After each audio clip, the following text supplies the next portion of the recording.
Bom dia a todos. Estamos aqui com mais uma atualização aí dos nossos multimercados referente ao mês de janeiro. A ideia hoje, como sempre, é passar um pouco a atribuição de resultados, o que aconteceu com o mercado, como é que afetou os fundos, e falar brevemente das nossas principais visões, aí, como é que a gente está enxergando as oportunidades. Começando pelos mercados, acho que não dá para dizer que o mês passado foi um mês de aversão a risco.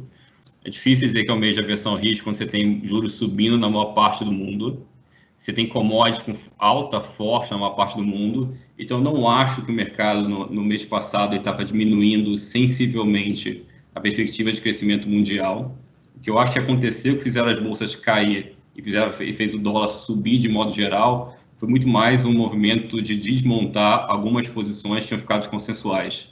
Na bolsa americana isso foi muito claro, né, que teve todo o evento da GameStop na semana passada, puxada em posições que eram shorts consensuais. Isso machucou alguns fundos de investimento exterior. Quando você machuca porque seu short está subindo, você tem chamada de margem. Você tem chamada de margem, você tem que diminuir sua posição. Você diminui sua posição, você aumenta a volatilidade do mercado. Eu acho que isso gerou um processo aí de diminuição de risco.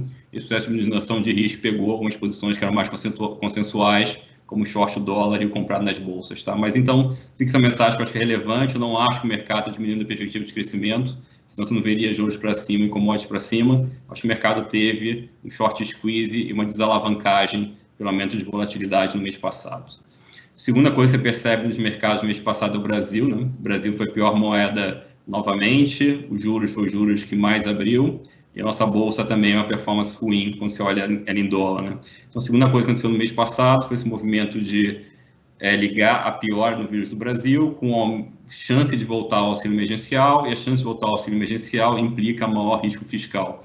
E eu também queria quebrar um pouco, porque, na verdade, eu acho que muita gente preocupada com a velocidade de vacinação no Brasil, mas o que faz preço no Brasil é a ligação que tem o atraso da vacina com o fiscal, porque tem países, por exemplo, como a África do Sul, que mal compraram vacina ainda e onde em janeiro sofreram menos do que o Brasil. E lembrando, a África do Sul é o lugar também que a cepa nova do vírus estava mais forte, né?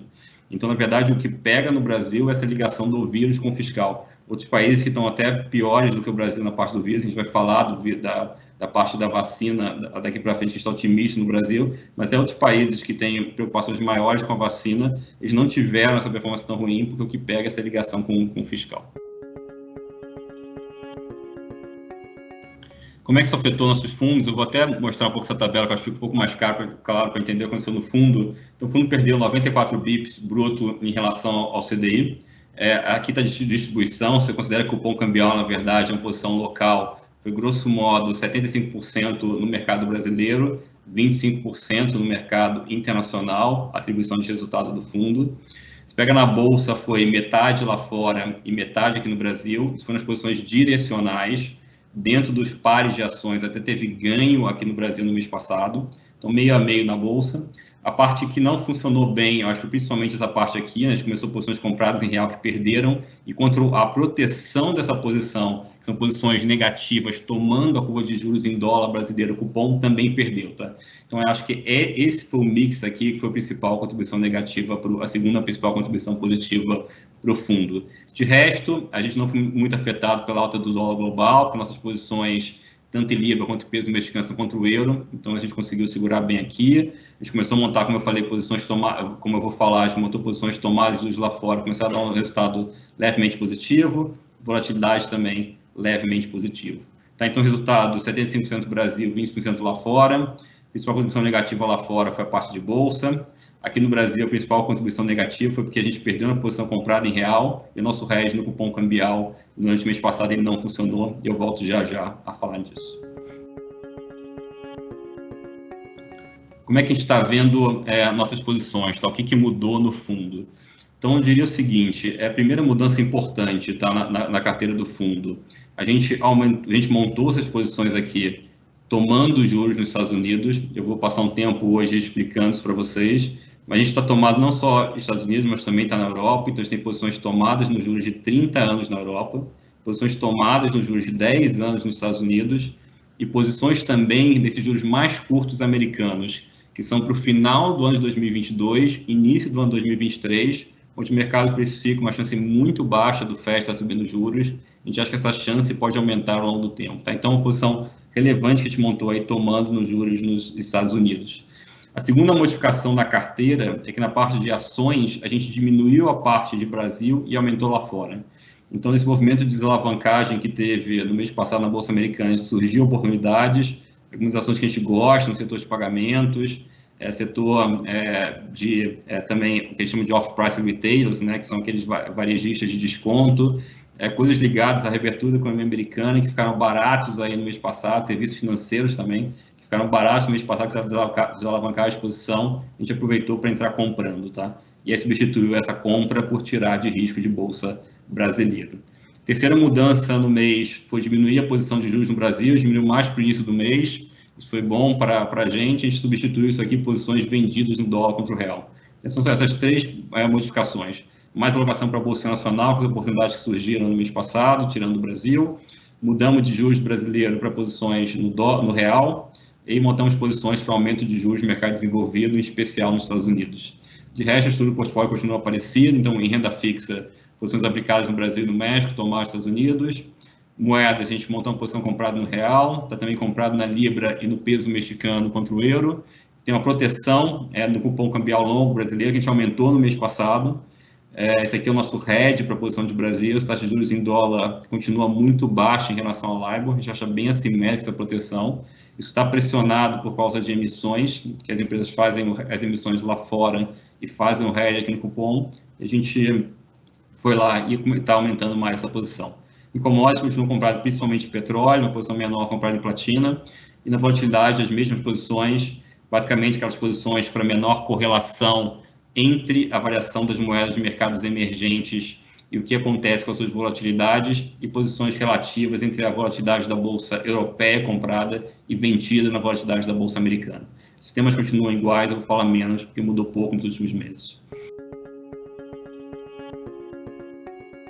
Então, começando pelo cenário global, e o que eu acho que é o grande evento macro que a gente, eu acho que ainda está pouco precificado pelo mercado e que eu acho que ao longo do ano vai ter que ser mais precificado. Tá? Esse gráfico aqui é bem longo, por isso que eu estou falando aqui que é uma política fiscal americana sem precedente. A gente está falando de um gráfico desde 1960, a gente está falando de 20 anos de dados. Isso aqui mostra que claramente tem uma relação geralmente entre déficit fiscal americano, que é essa linha em amarelo, com como está o desemprego.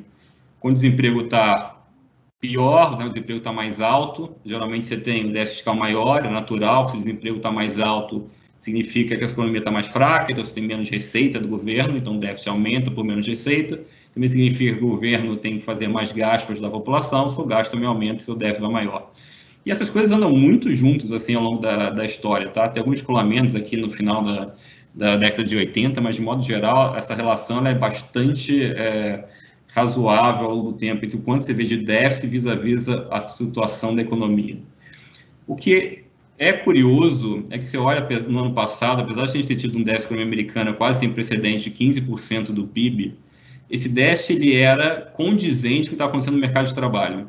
Também você estava tendo uma parada súbita no mercado de trabalho, você nunca tinha visto tão rapidamente a economia entrar em recessão como aconteceu durante a pandemia. Dado o tamanho da crise, era natural que você tivesse uma política fiscal muito expansionista. Agora, o que está acontecendo esse ano, a gente nunca viu, porque esse ano, com a vacina, o desemprego americano já melhorou bastante, já está ali mais próximo de 6 e poucos por cento. A gente acha que com a vacina vai para um nível mais próximo de 4% nesse ano. Então, geralmente, se esperaria que esse déficit estava em 15%, deveria voltar para uma coisa mais próxima de 2%, 3%. E pela política que está sendo discutida na economia americana, ele deve ficar próximo de 15% novamente, tá?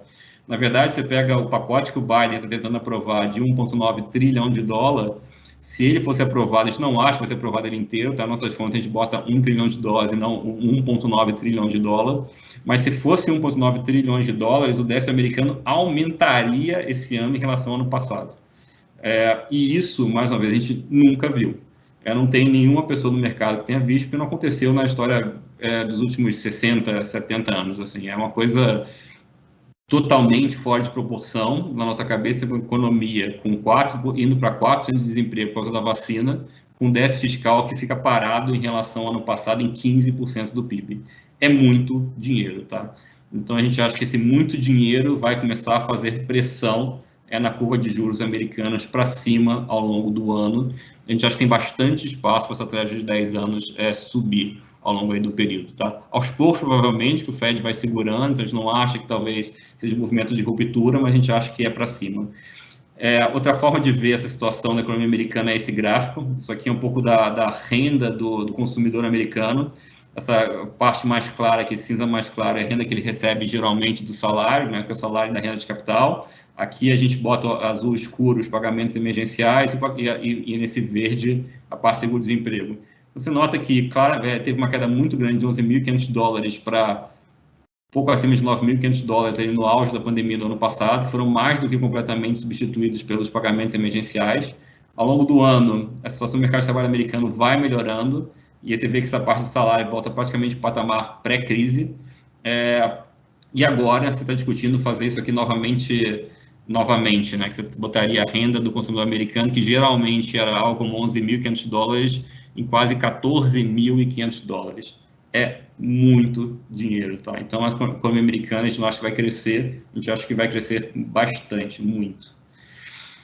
E, assim, o que é curioso é que não só tem a política fiscal mais expansionista em 50 anos, mas você tem a condição monetária mais expansionista em todos os tempos. Também. Então, esse aqui é um indicador de condições financeiras, ele vai desde a década de 90, então também está falando de 30 anos aí de dados, e as condições financeiras também das mais as mais com liquidez abundante dos últimos 30 anos. E essas duas coisas não vão conversar por muito tempo. Ao longo do tempo, você vai ter um aperto dessas condições financeiras por causa dessa política fiscal muito expansionista. Inicialmente, esse aperto de condições financeiras deve ser benigno, porque, lembra, condições financeiras podem apertar porque os juros longos sobem, pode apertar porque o dólar sobe, ou pode apertar porque as bolsas caem. A gente acha que inicialmente isso vai ser benigno, vai ser muito mais por juros longos abrindo do que dólar subindo ou com bolsas caindo. Acho que vai ser benigno porque o Fed ainda não chegou onde ele gostaria, tá? O que muda, na verdade, esses apertos de condições financeiras é benigno ou não, é a reação do Fed, é a reação da ponta mais curta da curva. E como o Fed não conseguiu ainda reancorar as expectativas de inflação, isso aqui é uma métrica que o próprio Fed faz, que ele usa 21 medidas diferentes de expectativa de inflação, para dar uma ideia de um geral dessas medidas, o que elas estão dizendo. Você vê que, historicamente, elas ficavam mais próximas de 2,10, aí caíram para uma coisa mais próxima de 1,95, 1,90. O Fed quer voltar isso daqui para 2,10, ele não conseguiu chegar ainda no objetivo dele. Enquanto ele não chegou no objetivo final dele, significa que ele vai continuar com juros baixos ainda por algum tempo. E o mercado, eu acho que tem muito mais essa visão de refacionar, essa visão de crescimento dos Estados Unidos, apertando as condições financeiras mais pelos juros longos e não por uma versão a risco ou por dólar forte, tá? Mas isso a gente está de olho aí ao longo do tempo. De qualquer maneira, a gente não só está tomando a curva longa americana, a gente está fazendo proteção também na curva curta, tá? O mercado é muito guiado pela promessa do Fed, que vai ficar até 2023 com os juros parados. Você vê que os juros ficam praticamente parados até o final, até meados de 2023. Você vê que o Fed Funds, os juros americanos, tem ficado parado até meados do ano, até meados de 2023. Já acho que comprar esses juros daqui é uma boa proteção, tá? Então, a gente tem posições aqui que a gente acha muito assimétrica, porque se o Fed não fizer nada, ficar juros parado, está praticamente no preço, então você perde muito pouco. E se em algum momento o Fed discutir subir juros mais cedo que o mercado imagina, tendo que abandonar um pouco o forward guidance, você protege bastante o seu portfólio, tendo com essas posições aqui. Tá? Então, a gente gosta também de tomar essa parte da curva dos juros, mais como proteção para as nossas posições de risco, que a gente acha que combina bem na carteira e gera um bom balanceamento. Segundo ponto que eu queria fazer lá de fora, o primeiro ponto é essa política fiscal sem precedente dos Estados Unidos, que a gente acha que ainda vai fazer mais preço do mercado que está hoje, que a gente acha que vai pressionar essa abertura de curva de juros americana. O segundo ponto que a gente queria fazer durante o mês foi importante para a gente, foi toda essa discussão da ação da GameStop, né? Então, semana passada, terça-feira, a ação da GameStop subiu, né, com fluxo de varejo, o fluxo de varejo sendo combinado para fazer a ação subir. Era uma posição short consensual de vários fundos de investimento lá fora, dos hedge funds. Então, quando essa ação subiu com fluxo de varejo, machucou muito hedge fund, machucando muito hedge fund, você tem os prime brokers, né, chamando margem desses hedge funds. Como o prime broker chama mais margem, os fundos têm que diminuir o tamanho da posição, diminuindo o tamanho da posição, isso pega em outros shorts que eles têm, isso pega em várias posições compradas que eles têm também. E uma forma que a gente gosta de mostrar esse movimento é esse daqui, tá? Isso aqui é um índice das posições que tem... isso aqui é a performance das ações que tem uma posição vendida grande, tá? Você vê o que aconteceu recentemente, é essa forte alta aqui, tá? Então, esse é um gráfico curto, vai desde setembro, as ações que têm uma posição vendida grande overperformaram a Bolsa Americana em quase 80%. Tá? Grande movimento, e aqui é o short squeeze, que foi o short squeeze da semana passada. Essas ações tendo que ser cobertas, as posições vendidas tendo que ser cobertas, gerando volatilidade no mercado, desalavancando posição. Como que a gente está vendo essa situação? Primeira coisa, a gente não quer jogar esse jogo de ficar tentando vender essas ações single names contra o varejo. A gente acha que não é esse tipo de jogo que a gente tem vantagem competitiva. É um jogo muito volátil, é difícil de ter uma visão. O que a gente está tentando fazer eu evito essas ações que têm um short interest alto na minha posição vendida, faço minhas posições vendidas muito mais por índices, que diversifico e fico menos sujeito a isso, mas eu quero comprar essas ações que a gente gosta e que nessa posição de desalavancagem caíram ao longo do mês passado. Então, o que a gente fez foi isso, tá? Então, a gente está hoje, a gente continua lá fora investindo em ações de reabertura, tecnologia, bancos e temas verdes. A gente está vendido principalmente nas bond proxies, que são principalmente ações do setor de consumo não discricionário, setor elétrico, setor de saúde, imobiliário. É isso que a gente está vendido principalmente, mais uma vez, via índices e não ações individuais. Então, a gente entrou comprando no mês passado, tá? Então, algumas ações que a gente comprou, por exemplo, a ação da Ross, como eu estava falando, isso aqui é uma varejista, que com esse dinheiro todo da economia americana, ela vai ser beneficiada, tem muito dinheiro na mão do consumidor, essa ação vai entrar, a situação do vírus nos Estados Unidos está melhorando, a gente vê as operações caindo fortemente, as operações caindo, as pessoas vão voltar também no varejo físico, a gente acha que essa empresa que tem menos competição também do e-commerce tem que se beneficiar, então a gente entrou comprando no mês passado a ação da Ross, entrou comprando alguns bancos, como JP Morgan e Morgan Stanley.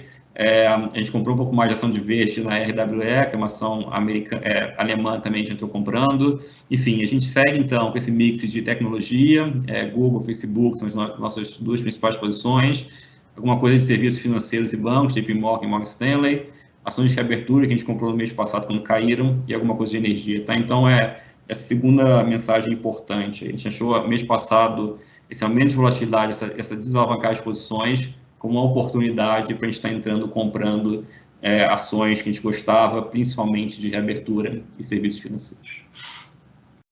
De resto, eu não vou passar muito, porque mudou pouco na parte nacional, então rapidamente. O risco aqui, obviamente, para esse cenário benigno de mundo lá fora crescendo, seria a vacina dar problema. Discussão lá fora aconteceu durante janeiro, se essas novas cepas poderiam tornar as vacinas ineficientes. Os resultados têm saído, na verdade, mostram que são menos eficientes, mas elas são eficientes sim. E como eu falei, a gente até já vê isso a gente vê na economia americana, a gente vê isso também em estudos da Moderna, estudos da Pfizer. Então, assim, eu acho que teve bastante ruído aqui, mas eu acho que a tendência de vacina ainda é positiva. Tem tido atraso na vacina sim, e atrasos não só são no Brasil, tem acontecido na Europa também, tem acontecido em outros países, mas a gente acha que o mercado funciona aqui, o mercado acaba funcionando, com a demanda grande de vacinas, várias empresas estão produzindo, então vai entrar a Johnson, vai entrar produzindo, vai aumentar já a produção da Pfizer, já está falando que vai produzir mais do que imaginava anteriormente, então a gente acha que não vai ser problema, a gente vai vacinar os grupos prioritários aí até metade do ano, e vacinando os grupos prioritários, as hospitalizações caem, as economias vão ser reabertas, tá? Então, bastante ruído aqui, um pouco de preocupação aqui, mas a gente não acha ainda nada que mude nosso cenário positivo para vírus, tá? Continuam comprados na Libra, moeda barata, moeda cíclica, que a gente acha que já está vacinando super rápido, o Reino Unido está vacinando, comprado contra o euro. Continuou comprado no peso mexicano, mesma história, conta corrente super boa, fiscal super bom. E um país com juros real positivo também contra o euro, que está comprado no peso mexicano. Continuamos comprado no petróleo. Aqui é uma história de uma oferta que some, que é a oferta do shale nos Estados Unidos. Durante muitos anos, a oferta que aumentou de produção de petróleo veio dos Estados Unidos. Essa produção de petróleo dos Estados Unidos deve entrar agora em uma parte mais de declínio ou de produção mais estável ao longo do tempo. porque você está basicamente cortando o financiamento para essa produção. Quem vai querer, com esse discurso todo verde, com o governo Biden super agressivo logo no início contra a parte de indústria de petróleo, você querer investir em aumentar sua produção, então as pessoas cortam dinheiro para aumentar a produção americana começa a não expandir mais, que significa que volta o poder de setar preço para a OPEC, principalmente quando reabrir a parte de querosene, que é onde a demanda ainda está mais fraca, né? A demanda de gasolina já praticamente normalizou, a demanda de querosene que ainda está mais baixa, que as pessoas estão voando menos. Quando for normalizando a situação do vírus, a gente acha que isso tende a puxar o petróleo para cima. E volatilidade, as mesmas posições do mês anterior. Falando de Brasil, continua construtivo para o Brasil, tá? Como eu falei, a gente trocou o instrumento do construtivo, diminuindo uma parte dos juros e comprando o real, mas continua uma visão positiva. A história é semelhante do que a gente discutiu nos últimos meses, tá? O Brasil é um país que é um país emergente, que durante a crise se portou como um país grande. A gente foi lá, fez uma grande expansão fiscal ao longo de 2020, isso ajudou que a recuperação da economia brasileira tenha sido rápida, mas a um custo de um grande ceticismo do mercado. O mercado vai lá e precifica a Selic brasileira subindo de 2% para 8% rapidamente. São mais de 540 pontos de alta de juros que a gente não vê em nenhum país emergente. Tá? Então, o Brasil é um país emergente, se portou como gente grande, por se portar como gente grande, tem tido bastante ceticismo no mercado, que precifica que essa política é sustentável e que os juros vai subir. O que a gente acha daqui para frente, tá? Primeira coisa que eu acho que é importante ficar na cabeça, a gente acha que a recuperação econômica brasileira vai vir fraca no primeiro semestre, a gente não vê nenhuma pressão de demanda na inflação do Brasil. Isso aqui é a contração fiscal esperada para esse ano, tá? Voltando ou não voltando ao auxílio, eu já volto nisso. A contração fiscal para esse ano vai ser muito severa. A gente está falando aí de 5, 6 pontos do PIB de contração fiscal, numa economia que tem mais de 14% de desemprego, e que a recuperação do vírus com a vacina vai acontecer, mas vai ser um pouco mais para frente, no segundo semestre. A gente vê a economia brasileira fraca no crescimento na margem no primeiro semestre do ano. Tá? Então, o cenário de recuperação brasileira é um pouco mais devagar no início do ano, com essa contração fiscal, numa economia com desemprego alto, que a vacina vai estar entrando aos poucos. Uma forma de ver que eu sempre gosto de mostrar isso, né? No passado, o PIB caiu quase 4%, com os auxílios, a nossa renda até subiu 1%. Esse ano, mesmo com o PIB crescendo, eventualmente 3,5%, 4%, você vai ter a massa real sendo corrompida, porque você diminui os auxílios bastante em relação ao ano passado e a inflação está subindo. Então, na verdade, a gente vê um consumo aí fraco no Brasil no primeiro semestre do ano. A gente não acha que daqui que vem pressão inflacionária, tá? Então, esse é o primeiro ponto, tá? A economia brasileira, demanda fraca aí no início do ano, com a tirada dos estímulos fiscais, com o aumento da inflação. Segundo ponto é o seguinte, então da onde que vem a inflação, tá? A inflação brasileira não vem de demanda, ela vem do que a gente chama aqui de uma inflação importada. Então, o que geralmente acontece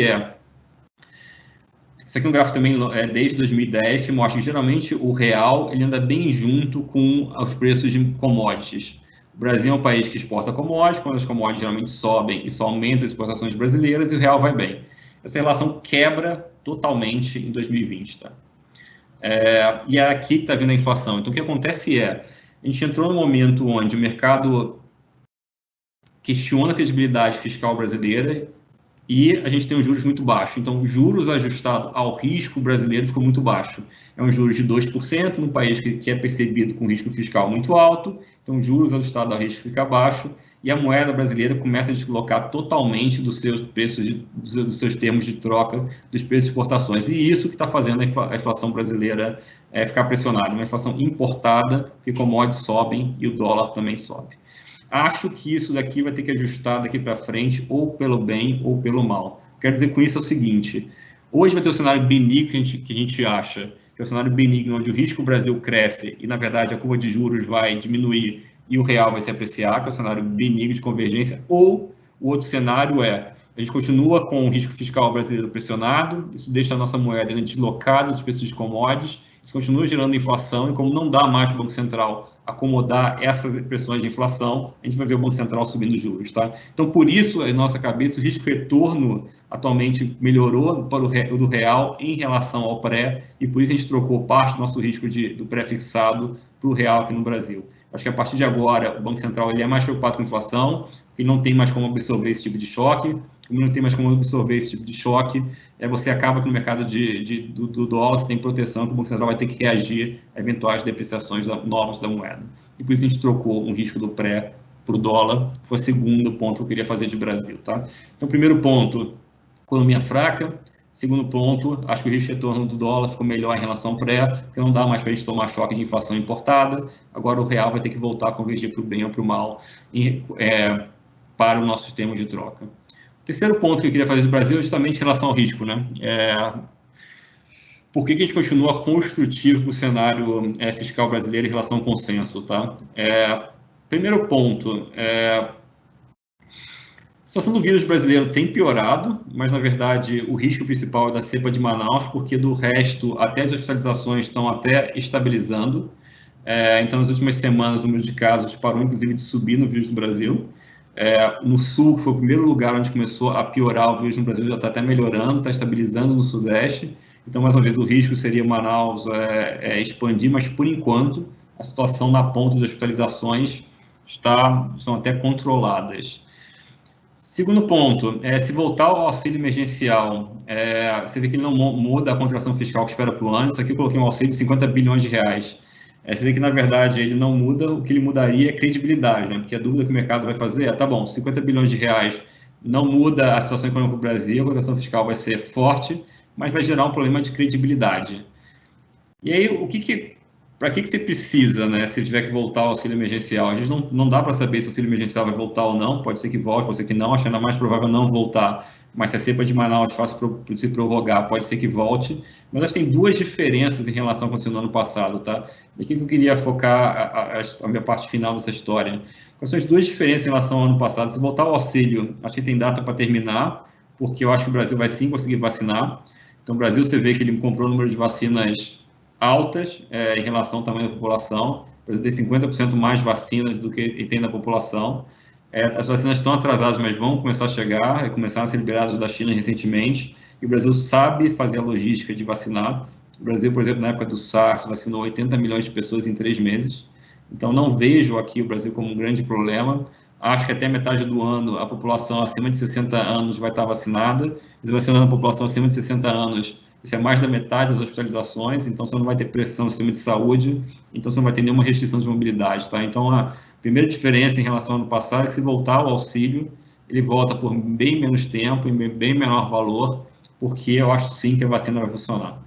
A segunda mudança em relação ao ano passado, isso aqui é bem importante, é que eu acho que se for voltar ao auxílio, ele vai voltar provavelmente junto com ancoragens do fiscal de longo prazo. Em particular, para se voltar ao auxílio, vai vir junto com uma discussão no Congresso de aprovar a PEC emergencial. E essa discussão entre auxílio e PEC emergencial, a gente acha a PEC emergencial muito mais importante do que o auxílio.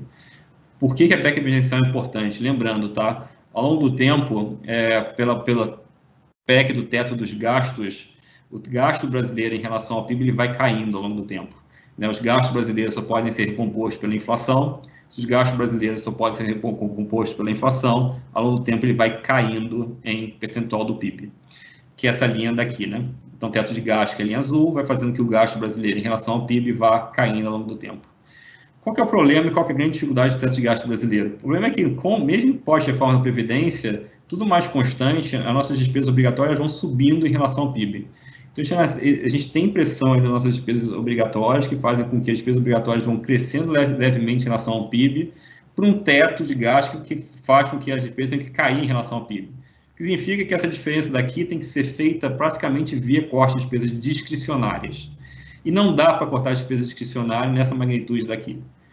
Então, qual que é a importância de se aprovar uma PEC emergencial? Porque uma PEC emergencial, basicamente, ela torna o teto crível novamente.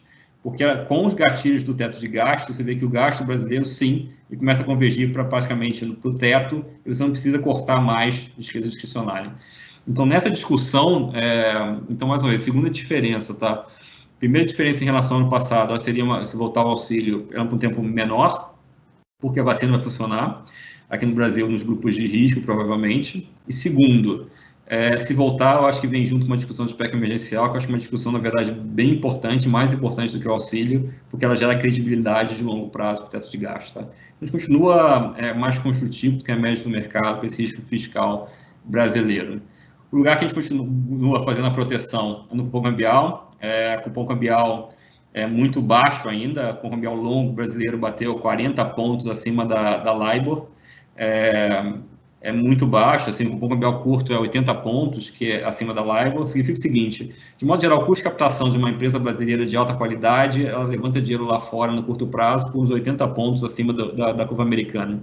E aqui está falando que no longo prazo, que realmente deveria ser mais do que isso, porque geralmente uma curva de crédito tem que ser positivamente inclinada, dada a incerteza do longo prazo, você está tendo, na verdade, uma curva negativa e abaixo do custo de captação de curto prazo. Para a gente isso não faz sentido, isso está acontecendo porque está tendo muito fluxo de captação que faz o hedge, né, nesse cupom cambial longo, e por isso está nesse nível aqui de 40 pontos. Tá? Então, aqui que a gente está fazendo a proteção do fundo, e a gente aumentou essa proteção no mês passado.